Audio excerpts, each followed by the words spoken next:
Hello everyone, welcome to the class Master on Aptitude Reasoning. So students, we were studying about calendar.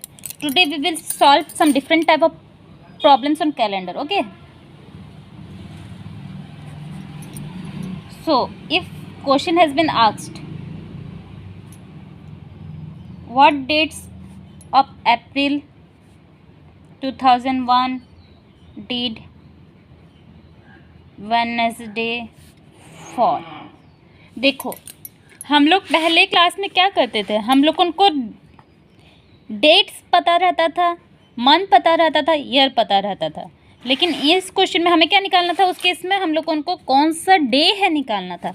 लेकिन हम लोग उनको यहाँ पे क्या दिया गया है, डे दिया गया है, कौन सा दिन है वो वेडनेसडे कि फ्राइडे दिया गया है, और ईयर दिया गया है, मंथ दिया गया है, लेकिन हमें डेट्स निकालने, कौन सा डेट था। ठीक है, तो हम लोग इसको सॉल्व करेंगे।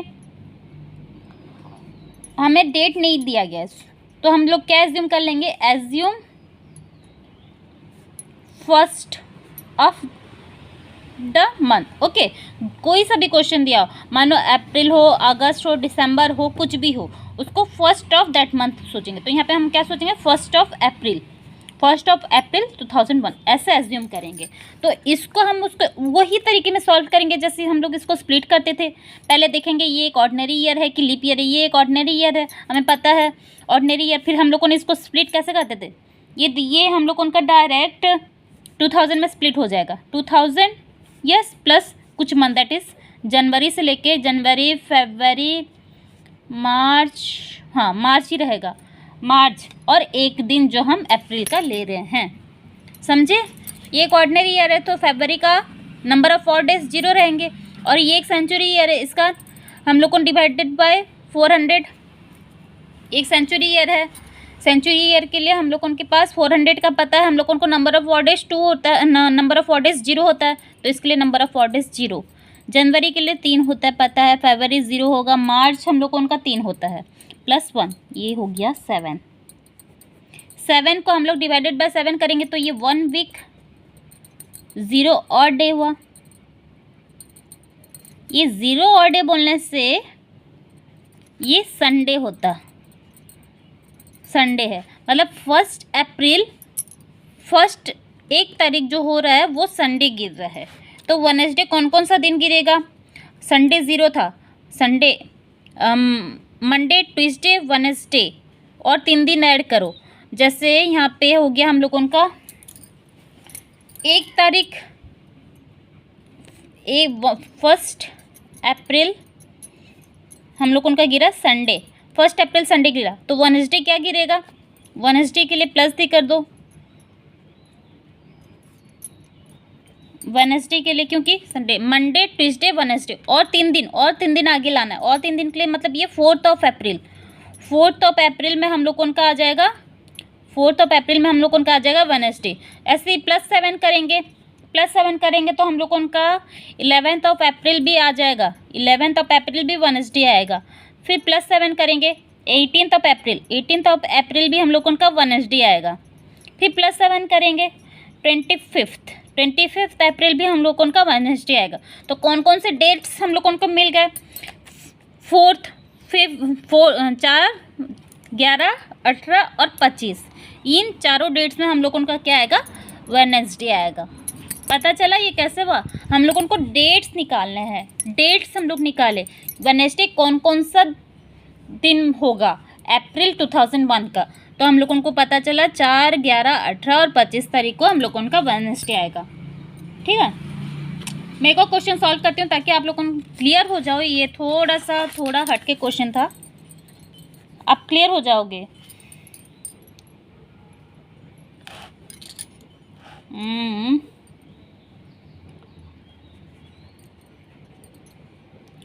विच dates of May 1945 did Saturday fall?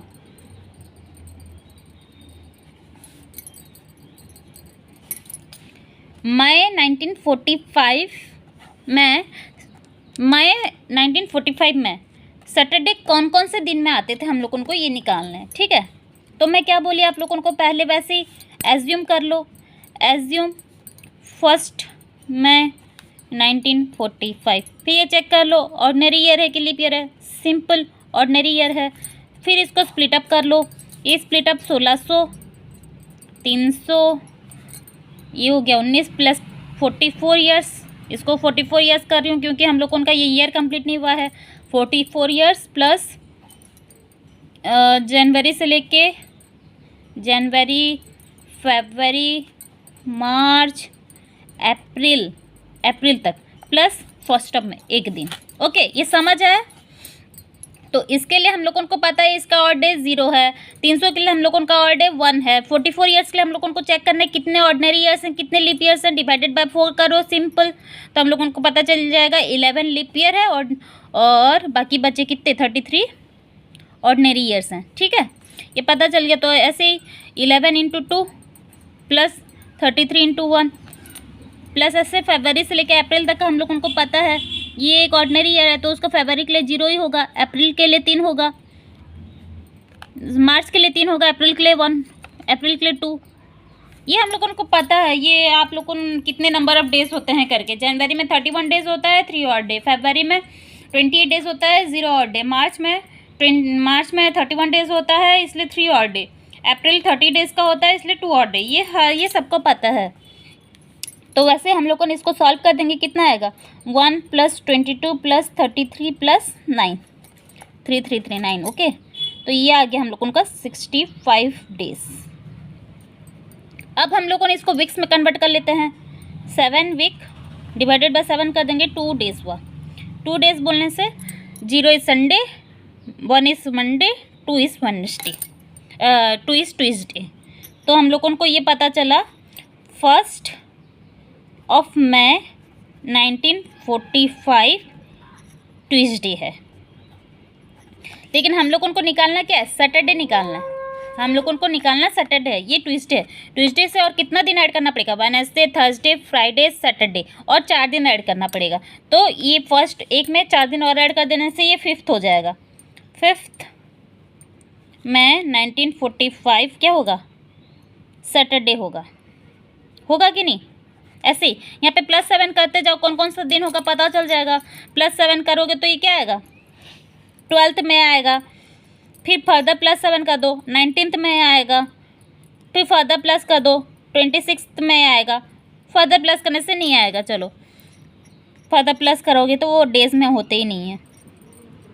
तो ये आपको पता चल गया कौन कौन से डेट्स होंगे जहाँ पे मई 1945 सैटरडे गिरेगा। पता चला आपको ये कैसे होता है। ठीक है, चलो मैं एक और क्वेश्चन देती हूँ जो लीप ईयर होगा, तो आप थोड़ा और बेसिक रहेगा ये। जैसे मानो क्वेश्चन दिया है जून 1764, विच डेट्स, मतलब जून 1764 दिया है और बोला गया है मंडे कौन कौन से दिन होते हैं। ठीक है, which dates of June 1764 did Monday fall. Okay, वैसे इसे मैं एज्यूम करो 1 जून 1764, फिर 64 is a leap year, yes it is a leap year, check कर लिए। चेक करने के बाद में सेम उसको प्रोसीजर जो मैं बोली थी, इसको डिवाइड कर दो 1600 प्लस ये कितना में होगा, 1600 बोलने से 100 आएगा। ये 64 वाला ईयर को छोड़ दो, 63 ईयर्स तक हमको कैलकुलेट करना है। 63 ईयर्स के बाद हम लोग उनको 64 ईयर्स का जनवरी से लेके जनवरी, फरवरी, मार्च, अप्रैल, मई प्लस 1 डे ऑफ जून हुआ। तो हम लोग उनको पता है इसका नंबर ऑफ 4 डेज 0 है। 100 के लिए नंबर ऑफ 4 डेज हम लोगों ने बोली थी याद करने के लिए। 100 के लिए 5 होता है, 200 के लिए 3 होता है, नहीं नंबर ऑफ और डेज 100 के लिए 5 होता है, 200 के लिए 3 होता है, 300 के लिए 1 होता है और 400 के लिए 0 होता है। ठीक है, अभी इसमें हम लोग कैलकुलेट करेंगे कितने लीप ईयर्स होते हैं, डिवाइडेड बाय 4 करेंगे, 15 लीप ईयर आ जाएंगे। 15 लीप ईयर्स बचे, बाकी कितने ईयर्स, 40 ईयर्स बचे, वो ऑर्डिनरी ईयर में चला जाएगा। प्लस जनवरी के लिए हम लोग उनको 3। ये लीप ईयर है, लीप ईयर बोलने से 29 डेज के होंगे, तो इसमें 1 आएगा फरवरी के लिए। समझे, ये बस यहाँ पे एक ट्रिक था, बाकी कुछ नहीं। मार्च के लिए वही 31 डेज, अप्रैल 30 डेज का, मई 31 डेज का प्लस 1। समझ आया ये आप सबको? ठीक है, तो इसको हम जैसे सॉल्व करेंगे, ये 5 प्लस ये कितना हो गया 15 इंटू 2 30 प्लस 48 प्लस बाकी बचे 3 3 6 3 9 3 10 नहीं 3 3 6 3 9 1 10 1 13। ठीक है, तो ये आ जाएगा मेरे ख्याल से 96 डेज आ गए। इसको सिंपली डिवाइडेड बाय 7 करेंगे तो हम लोगों को पता चल जाएगा ये 13 वीक्स हैं, 5 और डेज हैं। 5 बोलने से हम लोगों को पता है क्या आएगा, फ्राइडे होगा। क्वेश्चन में क्या बोला गया है, मंडे के लिए बोला गया है, तो कितना दिन और ऐड करना पड़ेगा। फर्स्ट ऑफ जून हम लोगों का फ्राइडे गिरा, तो मंडे आने के लिए फ्राइडे है, सैटरडे संडे मंडे और 3 दिन ऐड करना पड़ेगा। 3 दिन बोलने से इधर 3 दिन ऐड करो तो 4 जून हम लोगों का आ जाएगा मंडे। वैसे ही +7 +7 करते रहो, +7 करोगे तो फिर हम लोगों को आ जाएगा 11, फिर आ जाएगा 20, फिर आ जाएगा 18 जून, फिर आ जाएगा हम लोगों का 25 जून। ये हम लोगों का मंडे होगा। +7 करते रहो, आप लोगों को पता चल जाएगा। ये डेट्स हम लोगों को मिल गई, यही ज़रूरी है, ये इंपॉर्टेंट है। कौन कौन सा डेट में हम लोगों का मंडे गिर रहा है, वो दिन में, वो मंथ में, ये साल में, ये मंथ के अंदर में मंडे कब कब गिर रहा है, पता चला। ठीक है, चलो मैं नेक्स्ट क्लास में थोड़ा डिफरेंट टाइप ऑफ क्वेश्चंस लाऊंगी, जो ये क्वेश्चन से और थोड़ा हटके होगा। ठीक है, चलो आज का सेशन मैं यहाँ पे कंप्लीट करती हूँ। Thank you.